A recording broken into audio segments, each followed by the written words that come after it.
guys, we are the local neighborhood experts. I'm Sharon and this is Kyle, and today we are at Fair Mountain Coffee in Atlantic Highlands. I know he's giving me the side eye. We're at Fair Mountain Coffee Roasters. I missed one word.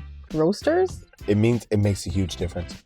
Fair Mountain Coffee Roasters in Atlantic Highlands. And I have to say, this place is amazing. Even though we're in the car, please don't take the car cast for what is it? A condemnation of the inside?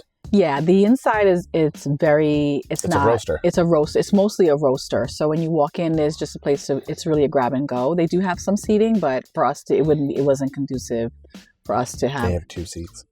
There was other seating. There was? Yeah. Right in the front on the side. Was that was like bench seating? Bench seating. It looked like that. It was bench seating. So I was thinking maybe we could go in there, but it was so dark in there. Yeah, we couldn't. No, it wasn't good for us. But I mean, the coffee. Outstanding. Yeah. It's outstanding. So I got a flat white. This place is across the street from a Starbucks, and she said, didn't make a difference.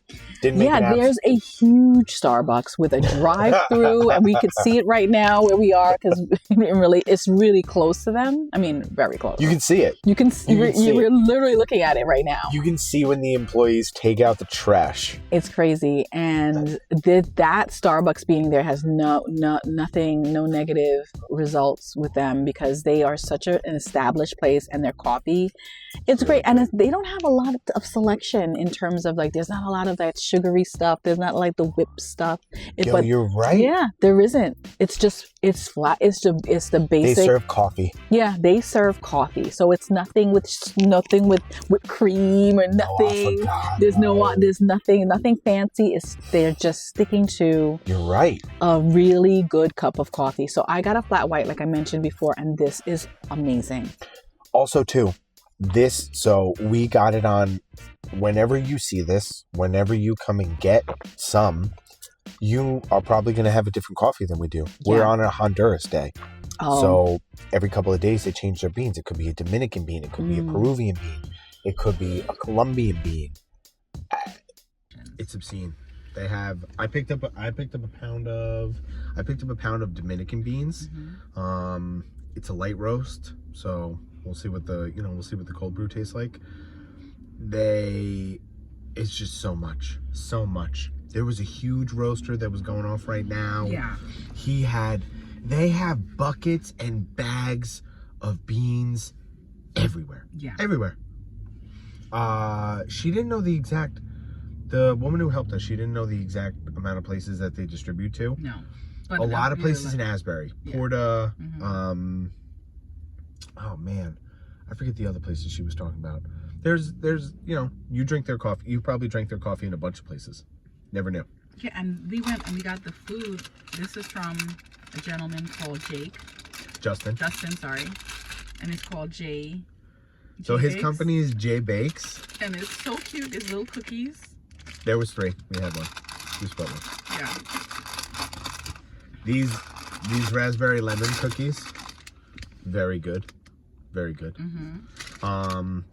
So this place, being the grab and go nature, it probably kind of fits them. They outsource to other bakeries. So there was, what was that, like a fruit tart or like a tart? It was some kind of tart, but we saw it when we were driving into this. We saw the bakery? I saw the bakery, yeah. Oh, snap. Yeah, it's like around the block or something. It's not too far. Okay, so local bakery provides some goods there, and then this is a young man who goes to TCNJ. This is his own business. Yeah. And he's Justin. Go follow him, Justin Bakes on Instagram. Rockstar. Yeah. Rockstar. Yeah, so this place is a must go. Again, it's grab and go coffee, delicious coffee. If you are in Atlantic Highlands and you're looking for a really good place to have some coffee, this is a great place to go. You know, the parking is easy. The parking is easy for this. Like getting here was a little challenging because where did we get? We got off at Red Bank and it took us all the way up here to the Highlands. You can see when you get here though, you can see the water. You can see how close you are. You can take this delicious cup of coffee, drive a couple of blocks and go beyond the water. So you're in you're in a cool place. And they have regulars. When we came in, there were 2 people that, What? And the woman knew what they want. She goes, oh, you want this, you want that. And one guy that came in, he was behind us. He was from Staten Island. And she knew his order. He comes. You want that cap? You want that decaf cap with oat milk? Yeah, she knew. And I was like, wow. And he said, are you guys new here? Because we were like looking around like we were tourists. And he like said, we were brand new? Yeah, he was like, okay, you guys are new here. And he was just saying, yeah, he comes all the way from Staten Island to get coffee here. So this place is a great, if you love coffee, you love the taste of, this is a great place. Because I'm drinking this with no sugar, and you don't need sugar in it. It's delicious. It's a beautiful cup of coffee, and it's a flat white, like I said. Really nice. It's amazing. It is amazing. Yes. Also too, like, please take note of size. Yeah. Super small. It's an 8-ounce cup. Okay, it's a double shot, perfect amount of milk, like amazing. Yeah. Amazing. A flat white does not come in 12 ounces. 16 cups per gallon. For those trivia questions. Trivia was so much fun. 16 of these. Listen, we're having another trivia. Just so segue into that. Wow. Yeah, right. You like that, right? Yeah. So we are having another trivia, pizza and trivia, and that's going to be April 1st. And if you're interested, definitely text me pizza so I'll know that you're coming, because we're going to probably have to cut this off soon because we are already having a lot of people that's RSVPing. So please text me as soon. Don't wait till the last minute. Text me as soon as you can so we can write you down so we can know that you're coming. But yes, we had an amazing time. The first time was coffee and trivia, and this time we're doing pizza and trivia, which is going to be great at Frankie's right there in Bayville. Love it. You're going to love it. Carlos is a great host. Carlos, even though it's called Frankie, the owner is Carlos. And good catch. It's a good great catch. I mean, I love that pizza. I love that pizza because it's a big Brooklyn slice. When I eat that pizza, it's a Brooklyn slice of pizza. It's like Carlos doesn't mess around. One slice is gonna fill you up. Not like these other places. You gotta get 2 slices. You get 1 slice and you're good. That's it. 2 slices and a soda. $5. So Bayville, what's his name? Meaning his cookie. Frankie's Pizzeria. We're going to be there April 1st. So if you guys can come out, definitely come out and support. And it's a fun time. We had a great time, and then we have the sponsor that's going to pay for the prizes. It's a really fun time. Really come check it out. All right, so we're going to segue into our real estate question. Why do parents hold on to their home, and is it because of the kids? I think that's a deeply personal question. And I think one of the things you saw on that sheet was that you have to have conversations about that. Yeah. When you get to a certain point when your kids are when your last or your youngest turns 18, I think it's time to have that question. Yeah. Right? You're 18, you're going to college. I'll answer that question for me. Okay. I would wait and start having the conversation with Lucy when they turn 18, and, if she goes to school. Then out of school, maybe until she's like 24, 25. She gets an apartment. Mm-hmm. And then I think at that point, Lucy and I have full authority to do whatever we want to do with that home. See, that's funny because in the Black community, like when we own houses, like a lot of my family owned houses, a lot of us own houses.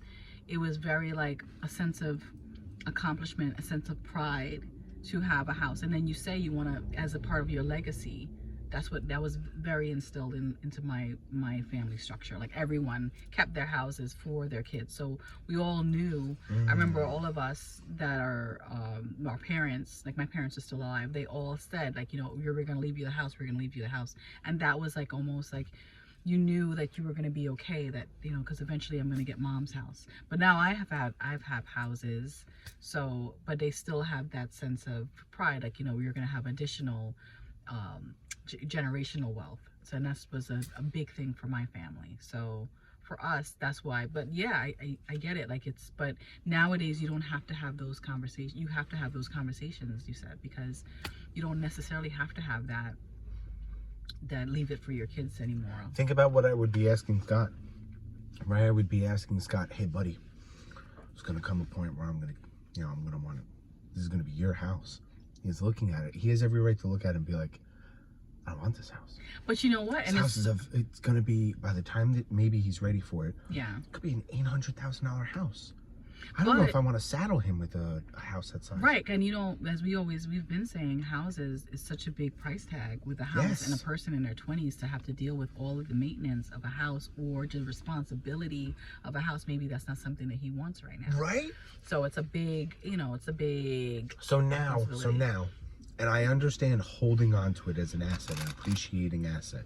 Okay. I'm gonna hold on to it when he doesn't want it, and he doesn't want the burden of it. Why am I paying the maintenance cost of that house that maybe I've outgrown or is too big for me, or the maintenance is ballooning past what I'm capable of, because I want to hold it for him? And that's a conversation that we have to have. That's the full-blown conversation. I think it has come a lot different. People used to be like, "You're the kid, I'm the adult. You don't need to hear about this. Just go along your business." And I have to say, the cost of things are too expensive. We can't do that anymore. People don't realize when they don't have these conversations, they have the conversations with us. Because because I get this all the time. I'm having an estate. Sharon, can you have the estate sale, and can you also sell the house? Because mom left us this house, and we all have property. We all live out of state. We don't want this house, and they sell it. How many times are then, you ready? So you probably feel this too. And that's the first time they're having the conversation. 2, 3, 4 siblings for the first time are now talking about mom's house. What do we want out of mom's house? What do we want to get? And then all the emotions are like ebbing and flowing. If you have a conversation beforehand with an estate attorney, or if you have your estate worked out, this is seamless. Somebody like you can come in here, 1, 2, 3. And the problem also is saying having the estate attorney, maybe you have to put the house in a living trust. They don't do that either. They would just leave the house to all 4 of them. Yep. And that's the worst thing you can do, because now they have to pay taxes. All 4 of them would have to pay tax individually, and it's so much easier if you put it in a living trust. There's so much different things you could do. Like Kyle just said, speak to a financial advisor, or speak to a lawyer about that when you're leaving things to people, because there's so much tax ramifications that you don't know about. But they don't have those conversations, and they just leave them stuff, and it's like now they have to pick up the pieces and figure it out. That's a good point too. So if we're talking about, and listen, you guys, your culture that you were talking about, it comes from a good place. We have something now. We want to give it to our children will give it to their children, so on and so forth. Generational.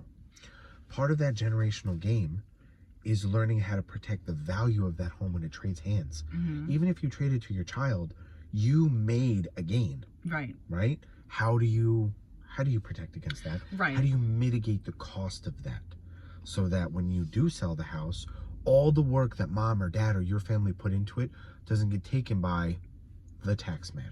And also just, imagine leaving the house to Scott right now. Even my son, who's, he's in his 20s, like if we left him the house, I wouldn't think he would be able to hold on to it, because he doesn't have the right tools to hold on to the house right now. And I wouldn't want to leave something and then they lose it. So that's another thing too. Like some people are just not ready for that. People think, "Oh, you're getting a free house. What's the big deal?" No, you're not. You're not. It's not a free house. You're inheriting homeowners insurance for that home. Is the house paid off? Oh, it's not? Congratulations, you have the mortgage now. But even if the house is paid off, there's a tax. Congratulations, now you have a tax bill. Yeah, exactly. Congrats. My heating bill, I think. Gas is due 15th of every month. It's like $900, $700 I was paying for the heating bill. It was at 65. Okay, and the bill's very high, so I can't even imagine leaving that to a 20-year-old, having to pay all those bills. So sometimes you really have to have those conversations, like we were saying, have the conversations with your children and decide, maybe we shouldn't leave them the house, maybe we should figure out something else to do. So if you can do it, great. And if you have sibling, you have family that's going to be able to hold on to it, great. And that's great for generational wealth. But maybe maybe your family would not fit that criteria, and you have to make sure you ask the right questions. That's the thing. Maybe your kid would actually say no. Yeah. Instead of holding on to that home and all those years of accumulation of cost, you can downsize or right size. I like right sizing better. Yeah, right sizing sounds good. You can right size. You can pocket or invest the cash, and then you have an investment or something to give them and be like, hey, I didn't keep the house. I put it into I put it into an investment vehicle. It's been making 8% for, the past 17 years. And then There maybe you go, have a kid. structured, they can collect the money. What's the right word? They can have disbursement, so they can have the money, right? And they can have the money in increments, maybe every 10 years or every 5 years if you know your children. The other thing, too, I'm going to say this. I'm actually going to give Scott credit. I think, Scott, if he ever inherited a situation like that, where there was still a mortgage on the property, there was still this, that, and the third, I think he would sell it. He would sell it, and he would be like, okay, let me take the equity spread. Let me go buy something smaller that's paid off, Right. no mortgage on Right. it, just taxes, just insurance, something manageable, and he would be able to do it. Yeah, I mean, He spent enough time around me. We always hope the best for our kids, and I feel like the kids will definitely do. Most people in a situation will do the best, but there's some people that we're talking about that will get the situation and will not rise to the occasion and might lose the house or something might happen. That's why we're just saying have the conversations. I think I've started to understand why you ask people and why we ask people in general to speak with us. I think it is an overgeneralization that I have of how much people learn about money or taught about money. Yeah, some people aren't taught about money. I was watching this girl on Facebook, and she was saying that her parents had the ice cream shop, and she said they struggle every month to pay the bills. And she said people think that they're loaded, and even these businesses, and like people always, they come on Facebook and they ask me for all kinds of things. Like, listen, I have my number out there, and it's great. But Thank you. But everyone, I love that for you. Everybody reaches out to me, and they want to take money. This one place called me, a magazine, asked me if I want to put an ad. Oh, it's not that much money. No one's giving me money. No one's calling me to give me money, but everyone wants to take money from me. So you're a small business, and they feel like, oh, because you're a business, you must have loads and loads of money. And sometimes when you are doing the right things, paying the bills, doing whatever you're supposed to do, but sometimes people just I guess they have delusions of what they can ask you for in terms of maybe what you have and and it's crazy. So the best thing to do, like we said, have a conversation before you're thinking about leaving things to people. And I even get that in we're talking about houses. I get that a lot of times with estate sales. People think that their family wants the china. People think the family wants the tchotchkes. People say, I'm going to leave you this. Listen, have the conversations, because a lot of times people don't want what you think they want. So. That stuff's heavy too. Yeah. Right? Like stuff, it's stuff. At some point, it has value or meaning. It was a gift, a wedding gift. You served it, Christmas Eve for your family and your friends. It had a thing. If it's lost that thing, we mean no offense. It's just become stuff. Yeah. If you have that conversation, you can get it off of you, metaphorically, off of you. Out of there, you can open it up. You can open yourself up to a new chapter. Mm-hmm. You used to have big china and big parties and big gatherings. Now you like to paint. Now you like to color. Now you like to something. You like to be creative. Something. Mm-hmm. It opens you. It keeps it moving. Stays. Keeps it fresh. Don't stay stuck. I think when people hold on to things for somebody and they haven't had that conversation with, it's an expectation that they're projecting onto that person. Yeah. Not the actual expectation, which you can find out over a cup of coffee. Sorry. I like what you did there. Yeah, I just want to do it. While you're having a cup of coffee, get a cookie.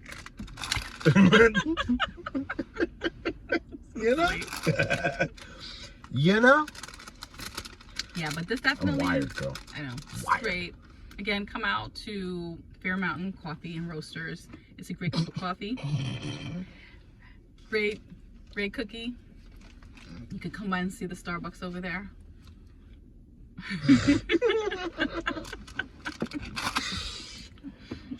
I can't. I can't.